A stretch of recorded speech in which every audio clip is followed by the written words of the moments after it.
In this video, I will be reviewing the Infectious Disease Society of America IDSA guidelines for the treatment of COVID-19. All of us want to help our patients with COVID-19, and we have heard about or read papers touting different treatments. As an associate editor of the Journal of Infectious Diseases, I can personally attest to the importance of rigorous peer and editorial review. Papers can now be published online through medRxiv prior to peer review, and there are now over 26,000 COVID-19 studies entered on this website. Too many of these papers have circumvented the usual research steps, including failure to secure IRB approval, and have included the same patients in several studies, a process discouraged by nearly all peer-reviewed journals. Secondly, they have not been subjected to vigorous peer review or have not undergone any peer review before being released on the internet. When the due diligence from editors and viewers is sidestepped, unnoticed errors in data and calculations, incomplete reporting of methods and results, as well as underestimation of study limitations are likely. Third, these papers often contain publication bias. In the interest of showing promising data in the race to achieve recognition, there may be added inclination to publish positive results and disregard negative ones. The exact extent and impact of these considerations are currently uncertain, but were acknowledged in the development of the IDSA guidelines. To address these concerns, the Guidelines Committee used an extremely helpful tool that is now recommended for all clinical studies, GRADE, G-R-A-D-E, which stands for Grading of Recommendations, Assessment, Development, and Evaluation. A mouthful, but critical for deciding what treatments will truly be of value to our COVID-19 patients. You may ask, how should we decide if a treatment is of value? I recommend asking this question. Will the therapy in question improve the health and well-being of my patient? If the answer is yes, this therapy should be given. If the answer is no or I don't know, in most cases the therapy should not be administered.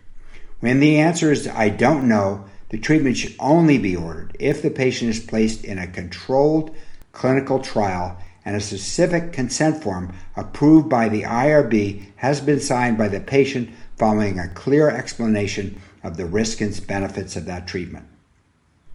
Let's look at the IDSA Guideline Committee's assessment of the evidence. This multidisciplinary team of experts included pharmacists, research methodologists, and infectious disease experts from multiple academic institutions and health systems that are listed here. To show how this expert panel applied GRADE, let's look at one French study on the efficacy of hydroxychloroquine and hydroxychloroquine plus azithromycin for reducing viral count as assessed by nasopharyngeal RT-PCR for COVID-19 patients. This study consisted of 36 COVID-19 patients. 20 received hydroxychloroquine and 16 served as control patients. For each group, RT-PCR positivity was determined at day 6 post-inclusion in the study, and the percent positive patients compared. The mean age of the controls was 37 years, and the treatment group 51 years. The control group had a higher percentage of asymptomatic and upper respiratory infections as compared to the treatment group, 87 versus 70%. Why are these demographic differences important? Because PCR test positivity is known to be higher in younger individuals and in those who have upper respiratory symptoms or are asymptomatic. Furthermore, the control group either came from a different hospital than those receiving treatment or had refused to take hydroxychloroquine. My conclusion as an editor, the increased percentage of negative PCR tests in the treatment groups can be explained by demographic and clinical differences in the two populations being studied, In my view, this paper should not have been accepted for publication because it was seriously flawed. Now let's look at the IDSA analysis using GRADE. Here is the IDSA GRADE analysis. They found the risk of bias very serious and the imprecision of the studies very serious. Certainty of any benefit was rated very low.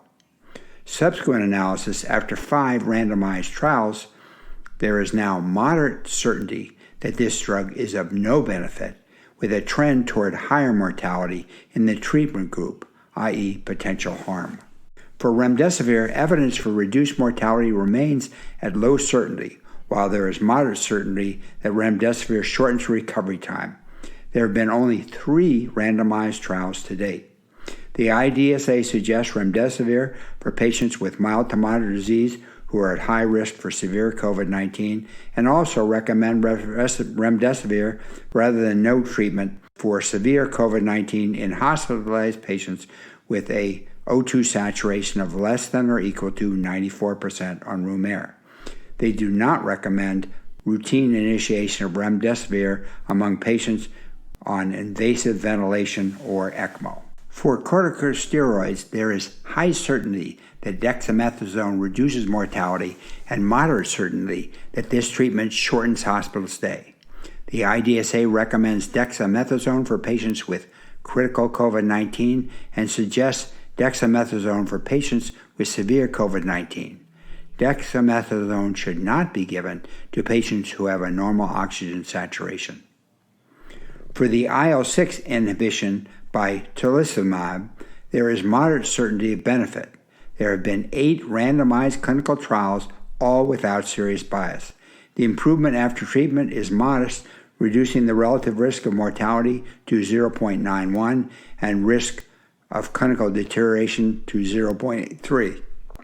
The IDSA criteria for administration is an oxygen saturation of less than 92% on room air or receiving oxygen therapy and a CRP of greater than or equal to 75 milligrams per deciliter. Finally, for convalescent plasma, there have been 18 randomized trials, and there is now moderate certainty that convalescent plasma does not reduce mortality and lower certainty that it may increase the need for mechanical ventilation. Conclusions. The IDSA use of GRADE demonstrates significant variations in the quality of evidence for different treatments. There is sufficient evidence to recommend remdesivir, corticosteroids, and tocilizumab. There is also strong evidence to recommend against the use of hydroxychloroquine, ivermectin, and convalescent plasma. All other hospital treatments warrant continued clinical trials.